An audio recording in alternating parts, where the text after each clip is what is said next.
down ridge. Struggling rancher bought a girl labeled too wild for any man, unaware she was born to ride beside him.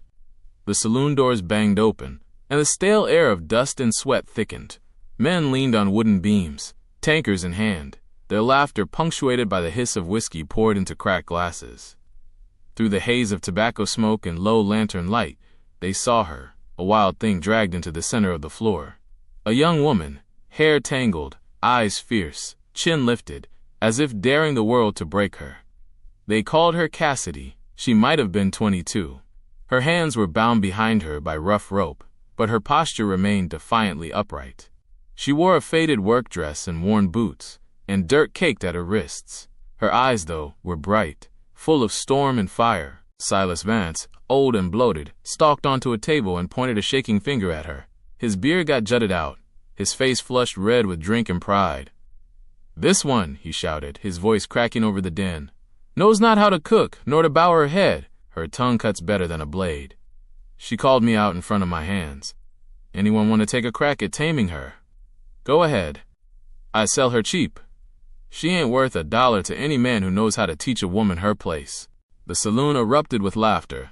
A burly blacksmith took a long pull of his ale, slammed the glass down, and roared out loud, "Wild mare, that one. Who dare mount her?" Cassidy's chest rose and fell, but she did not flinch. She stared at Silas, and her voice rang out steady and clear. "You're the one who can't teach anybody anything, least of all yourself." The words hit like a whip. Silas stared, fuming. He leapt from the table before anyone could stop him, and delivered a savage slap. Cassidy, hey, caught off balance, hit the ground hard. Dust spun around her like taunting spirits. Blood welled at her lip. Yet she did not cry. She pressed one hand into the splintered floorboards and rose, brushing the dirt and blood from her mouth with the cuff of her sleeve. The room quieted, but not in respect. It fell silent in anticipation. In a shadowed corner stood Elias Thorne. He was tall, his shoulders broad and still, despite the makeshift cast wrapped around his right leg. A carved walking cane rested against the bench at his feet. When he rose, the room shifted. Men straightened. Whiskey glasses halted halfway to their lips. He moved quietly like a rock rolling into place, and stopped so close they felt the shine of his eyes and the set of his jaw. "How much?" he asked, his voice low and even. Every eye turned to Silas. Silas, winded from his blow, stumbled back. He sneered, wiping spit from his lip. "You, a crippled rancher sitting alone out back, think this wild filly will boil beans before she bores you to death?" Elias did not blink. He reached into a worn leather pouch at his belt. The pouch opened with a crisp snap, and then a neat clink of silver coins rattled across the table, past whiskey boots and empty mugs, until they stopped at Silas's dirty hand. "I don't want someone easy to own," he said. "I want someone who's got fire." Time slowed. A man's laughter died halfway through a breath. For once, animosity held its tongue. Elias crouched down and cut the ropes that bound Cassidy's wrists. He helped her to her feet, steadying her with a firm hand at her elbow. They stood facing each other in the center of the saloon. She didn't smile. She didn't look grateful, but her eyes glowed with something like recognition. An ember sparked in the ashes. He didn't ask her name. She didn't volunteer one. He simply ushered her through the crowd, past the tables of still murmuring men. No one spoke. Some scowled, others watched, uncertain. As they stepped outside into the cool night air, Cassidy raised her chin higher, the wind catching stray strands of her dark hair. She walked without looking back at the saloon's swinging doors, where laughter and curses had filled the walls scarcely a moment before. Behind her, beside her, Elias followed. He did not speak. He carried a lantern, its light steady in the dark, but his eyes were on her. The woman who would not bend. And though she would not say the words, something inside Cassidy felt a shift, a realization that maybe this man too lived by his own rules, and would not ask her to silence hers. So she walked into the night beside a stranger who had seen her storm, and offered something neither training nor ownership could provide: choice. The wagon creaked through the last bend of the dusty trail as dusk draped its silence over the plains. Cassidy sat upright beside Elias, her arms crossed, her jaw clenched. Though free of rope, the weight of humiliation still clung to her like dust on her boots. She had not spoken a word since they left Blackwood Gulch, nor had she asked where they were going. Elias's ranch stood at the edge of a shallow ridge, a modest spread of land lined with corral fencing, and a weathered barn sagging at one end. His house was simple, 2 rooms and a loft, patched with care, but bare of unnecessary comforts. He stopped the wagon, climbed down slowly with the help of his cane, and then turned to offer her a hand. She ignored it, jumped down herself, and followed him wordlessly toward the house. Inside, it smelled of cedar smoke and old leather. He showed her the loft by pointing. A wooden ladder led to a low ceiling space above the main room. "Bed's made. Clean towel by the basin," he said gruffly. Then, without waiting for thanks, he turned and walked out, leaving her with nothing but the sound of the wind and her own breathing. That night, Cassidy did not cry. She lay on the stiff mattress, staring at the rafters, listening to the horses shifting in the barn. She was used to strange roofs, cold floors, men with rough hands and cruel words. This one was different. Too quiet, too clean, suspicious. At dawn, before the sun broke, she was up. She drew water from the pump, stoked the stove, and began sweeping the front porch. No one told her to. She just knew better than to leave things undone in someone else's house. By the time Elias opened the door, limping toward the barn, she had already started boiling water for coffee and was scrubbing a saddle near the fence. He paused, taking in the sight, then stepped over and dropped something on the porch rail. A pair of soft, worn leather gloves, small enough for her hands. "Do not act like you're hiding a crime," he said, not unkindly. "Work like you belong here." Cassidy took the gloves. She said nothing, but something in her eyes shifted. A tiny crack in the wall she had built so carefully. That afternoon, as she chopped wood by the shed, she caught him watching her, not judging, just watching. Her swing was practiced. She had done harder work, dirtier work. Chopping wood was almost a kindness. Elias returned to his chair by the fire, his cane leaning against the hearth. She brought him coffee. He looked up, surprised. "When?" he asked. She shrugged. "You paid for me." His jaw tightened. "I paid to get you away from Vance, not to own you." Same thing to most folks. Not to me. Silence filled the room again, but it was no longer the cold kind. That night, Cassidy lay in the loft, listening again. Not for danger, just for him. The sound of Elias shifting below, the groan of the fire settling, the quiet hush of wind outside. She did not trust him, not yet. But she no longer feared him. And for a girl who had spent her life fighting for every inch of breath and space, that was a beginning. The wind swept steady over the ridge that framed the ranch, sending dry sagebrush whispering along the fence lines. Cassidy rode the property each morning now, her hair tucked beneath Elias's old trail hat, her boots dusty, her frame straight in the saddle like she had been born on horseback. She moved with purpose, checking fence posts, tossing feed, her voice calm and low as she herded cattle into the lower field. Elias watched from the porch, cane across his lap, saying little but noticing everything. Late one afternoon, just as the sun began to dip behind the hill, Elias limped toward the barn with a bucket in one hand and a halter in the other. Cassidy was brushing down one of the younger horses when she heard the thud, a sharp sound of flesh against earth. She turned.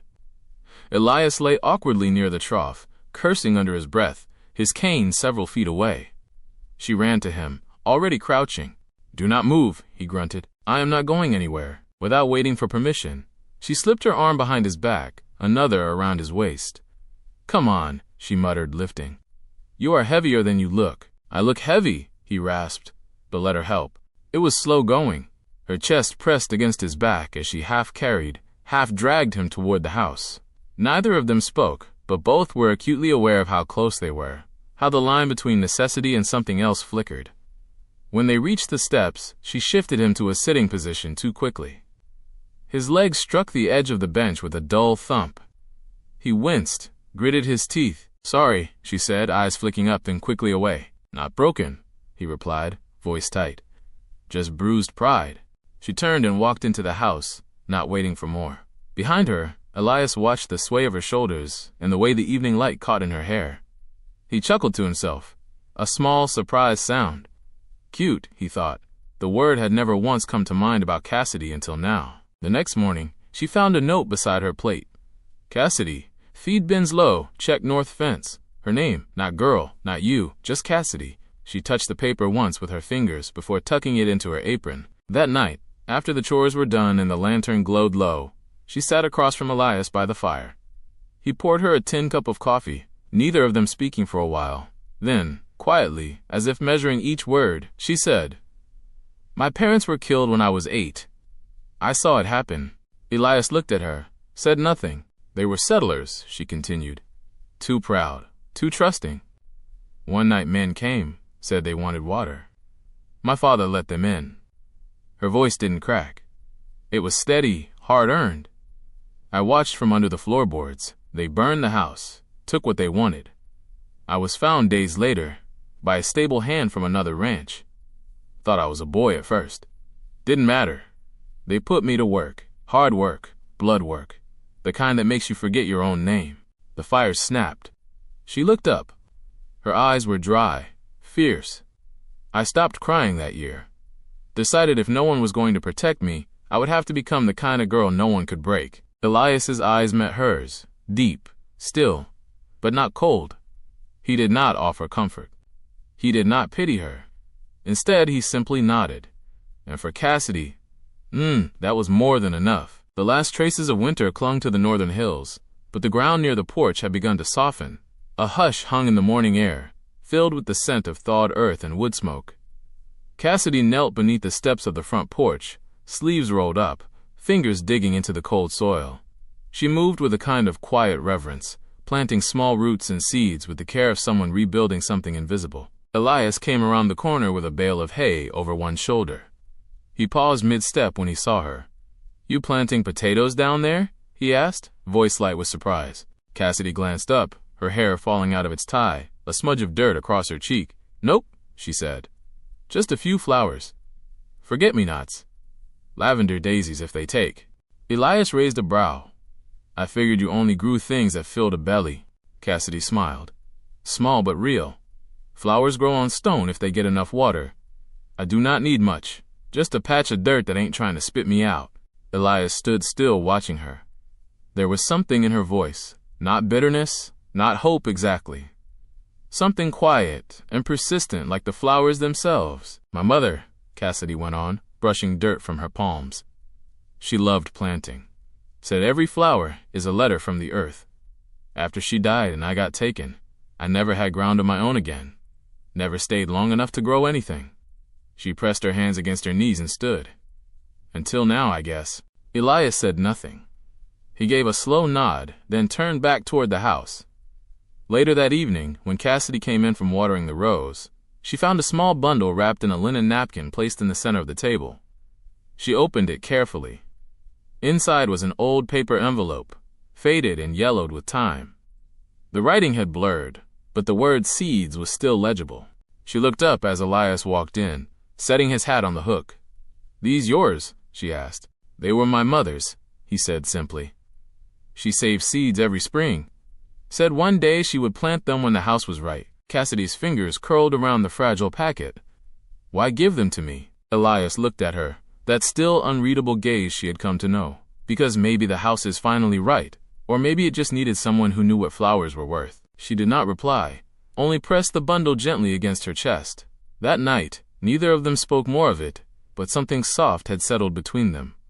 A warmth that was not from the fire, a kind of wordless promise. In a place where nothing had grown before, something had begun to bloom. The wind came up from the south that morning, carrying the smell of sagebrush and the sharp tang of dust. Elias was chopping wood near the barn when he spotted the figure riding up the main path. A man in a gray suit too fine for the hills, his black boots polished, face clean-shaven beneath a bowler hat. The man dismounted like he owned the land and walked straight toward the porch, a satchel in hand. Elias wiped his brow, set down the axe, and limped toward the house. "You Elias Thorne?"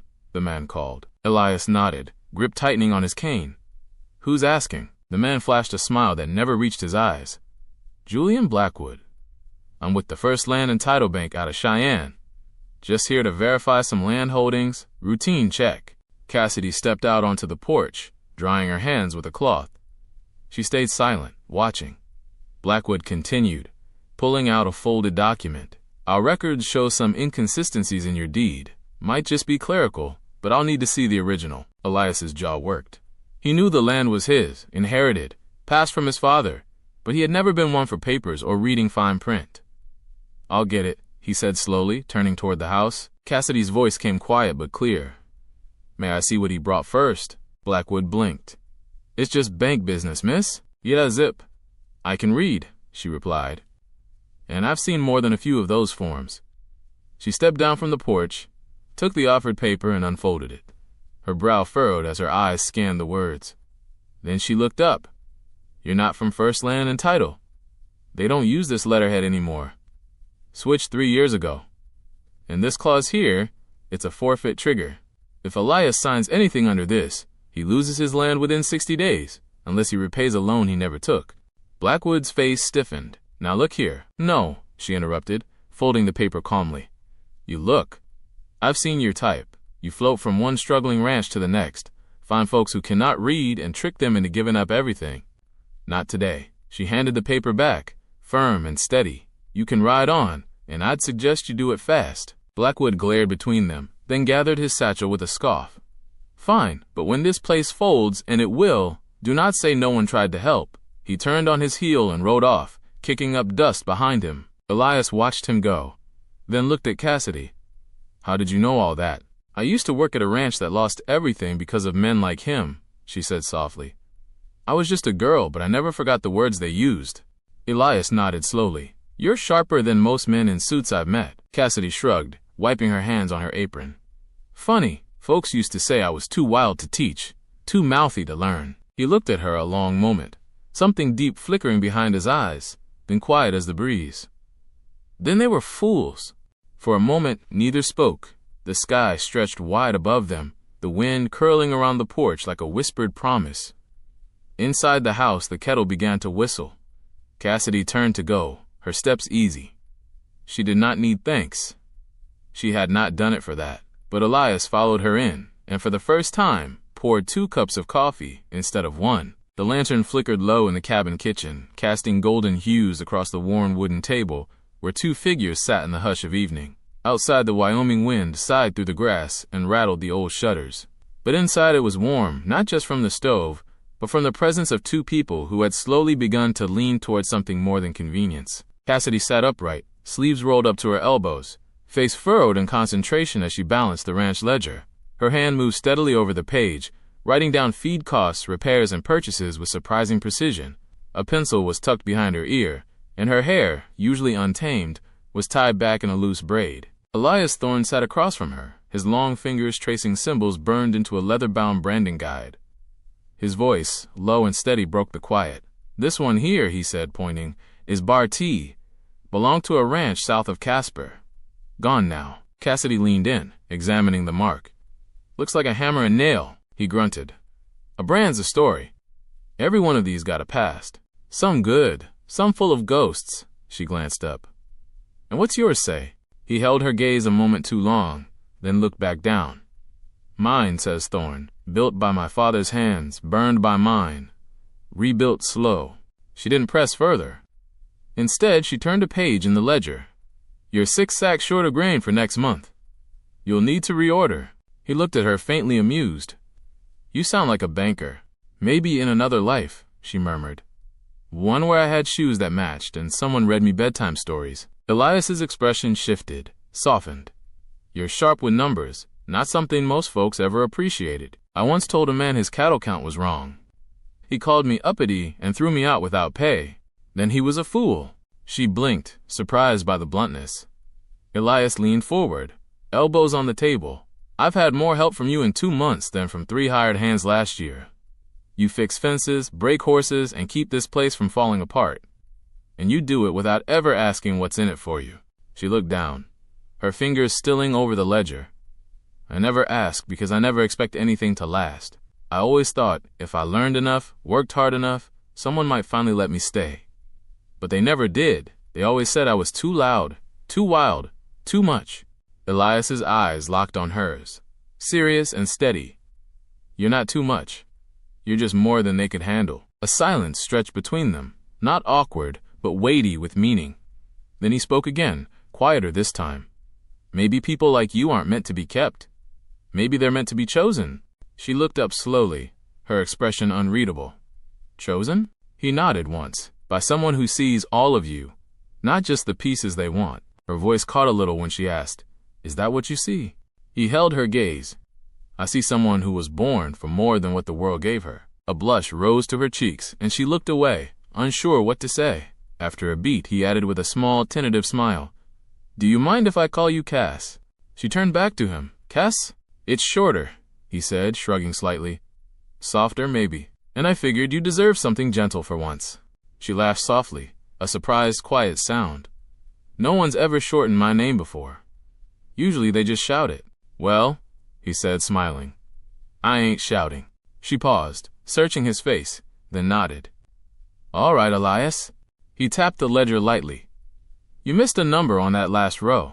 She rolled her eyes and leaned back over the book, the blush still faint on her cheeks. "I did not." "You did," he said, still grinning. They sat like that a while longer, the fire crackling, the prairie wind moaning in the distance. Two people who had never been taught how to belong, slowly beginning to find a way. And as she corrected the line in the ledger, Elias sat quietly watching her, thinking that sometimes the strongest people were the ones who had learned to walk through the fire and still found the strength to grow wildflowers from the ashes. The morning was gray, the kind of quiet that sits heavy before a storm. Dew clung to the grass like tiny pearls, and the breeze was soft but restless. Cassidy walked slowly across the pasture, a satchel slung over her shoulder, boots damp from the morning mist. Behind her, the ranch lay still, chimney smoking faintly, windmill creaking in the distance. She had left a note on the kitchen table, folded neatly beside Elias's coffee mug. 4 words written in her small straight script. "Thank you for letting me survive. No tear stains, no goodbyes. Just the sort of message left by someone who never expected more than a warm place and time to catch her breath." Cassidy did not cry as she walked. Her eyes were dry, her breath even. But each step felt heavier than the last. Because even though she told herself it was time to go, that she had earned her keep and nothing more, her heart had begun to root itself in the dirt she once thought too hard to call home. She reached a shallow creek at the base of the ridge, water glinting like glass over the stones. She sat on a flat rock, unslung her satchel, and stared down into the moving current. No sound but bird song, and her own heartbeat. Then hooves. She heard them before she saw him. Elias's horse slowed on the ridge above. His silhouette against the pale sky was unmistakable. Tall, broad-supported, one knee still stiff in the saddle. He dismounted slowly, wincing slightly as his boot hit the ground. For a long second, he just stood there. Then he walked down to her. Cassidy stayed seated, arms folded over her knees, not turning. When he was close enough to see the crease between her brows, he said softly, "You left before breakfast." She didn't answer. He looked around at the satchel, the empty space beside her, the raw silence hanging in the air. Then he asked, "You think I hired you to muck stalls?" That made her look up. "I don't think anyone hires someone like me for anything else," she replied. "I was trouble when I came, a burden when I stayed. I just thought maybe it was time to stop pretending." "Pretending what?" This was ever meant to last. Her voice cracked a little, and she bit her lip. Elias stepped closer. From his coat pocket he pulled a faded cloth, worn, but still folded neatly. He held it out. Cassidy blinked. "What's that?" "You left it behind the first day," he said. "Found it under the stairs. Could have tossed it, but I kept it." "Why?" "Because I figured someday," he said, voice low, steady, "I'd need something to remind you that you belonged here." She stared at the cloth. It was her mother's handkerchief, stitched with tiny blue flowers, something she had carried through every place, every beating, every hard morning, something she thought lost. Her lips trembled. "You kept it all this time?" He nodded once. "Because from the moment you walked in and stood your ground in that busted barn, I knew you weren't just passing through. You were the kind of woman you build a home around, if you're lucky enough to deserve it." She shook her head, breath catching. "I'm not someone men keep." "No," he said gently. "You're someone men follow if they've got the spine to." Cassidy stood slowly. The creek whispered beside them, wind brushing her cheek like a question. Elias extended his hand. He didn't promise anything. He didn't beg. He just offered calm and steady like he did with wild colts, with broken tools, with every hard thing that ever needed patience. Cassidy looked down at his calloused fingers, then up into his face, and slowly, wordlessly, she placed her hand in his. Her fingers were rough. So were his, but together they fit. He squeezed once, not to hold, not to trap, just to say he was here. She did not cry, not yet, but in that moment, by the creek and the rocks and the sky turning gold above them, she knew she was no longer just surviving. She was starting to live. Summer rolled in with golden dust and humming bees, and Iron Ridge bloomed in full. The ranch was no longer a quiet, half-forgotten place tucked against the hills. It pulsed with life. Cattle grazed lazily across wide pastures. Fences stood tall and tight, and the garden behind the cabin overflowed with color. Lavender, forget-me-nots, and daisies swayed in the heat, their fragrance drifting on the wind. Cassidy rode the fence line each morning, her hat pulled low and braids swinging behind her. She barked commands, patched brakes, pulled calves from thorny traps, and by noon returned with dust on her boots and a spark in her eye. The boys in town started calling her Miss Cass, who rides like thunder. Though not one of them could keep up with her in the saddle. She was no longer just helping Elias.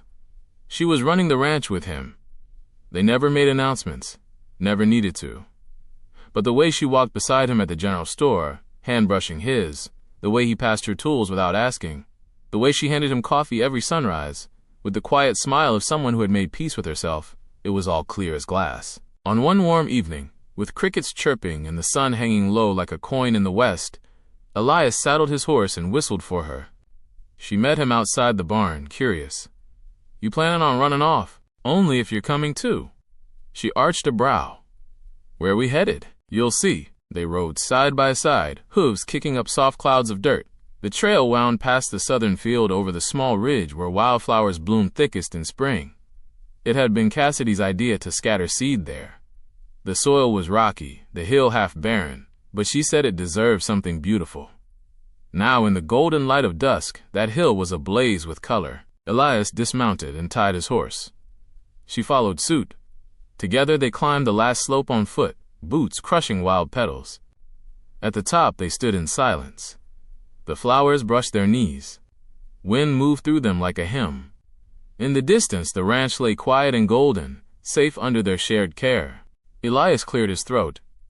"You said something once about how flowers can grow on rock." Cassidy turned, curious.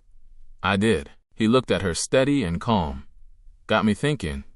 If flowers can grow on stone, maybe love can too." She didn't speak, just watched him. Every wall inside her trembling, but not falling. Elias took a slow breath. "Where does it grow, Cass?" "Love. She blinked, then smiled softly. A smile full of everything she had been, and everything she had become. "In people," she said, "who ain't afraid of where they came from, even when it hurt." His eyes dropped for a moment. Then he reached into his coat pocket. From it he pulled a piece of leather, worn, curved with age. It was the old horse rein he had carried since boyhood, the first one he'd ever carved, and in the center a single letter burned into it. "See, I ain't got a ring," he said. "Never figured I'd need one." He stepped closer and held it out. "But this has followed me longer than any man or woman. Through war, through storms. It's the only thing I ever trusted to hold steady." Cassidy stared at the strip of leather. Her throat tightened. "I wanted to follow you now," Elias said. "If you'll let it." She didn't answer right away, just reached out, her calloused, sun-red fingers brushing his. She took the leather, looped it gently around her wrist, then met his eyes. "You didn't try to tame me," she whispered. "No," he said. "You're not a thing to be tamed. You just stood beside me." He nodded. "That's the only way I want it. Beside you always." They stood like that long after the sun dipped behind the ridge. No vows, no preacher, just flowers, wind, and two souls who had stopped running. From that day forward, folks didn't call it Thorn Ranch anymore. They called it Iron Ridge Blooms. Not just for the blossoms, but for the woman who made them grow. Cassidy rode beside Elias every day after, through storm, through sun, through every broken fence and every birth in the barn. And when strangers came and asked who ran the place, the townsfolk would say, "She does." The girl no man could keep, but someone did. "No," they'd reply, smiling. Someone chose her, and she chose him back. If this story touched your heart, if you felt the dust in the wind, the fire in her eyes, and the quiet strength of a man who chose not to tame but to stand beside, then you're in the right place. At Wild West Love Stories, we bring you tales of love that rise from the hardest ground. Stories where hearts heal, where strong women and silent men find something worth holding on to, and where even the wildest souls find home. So, if you believe in that kind of love, the kind you fight for, the kind you ride beside, hit that subscribe button, like, and share this story with someone who still believes in real raw romance. And remember, out here in the West, love was never tame. Subscribe now to never miss a heartbeat from us. Wild West Love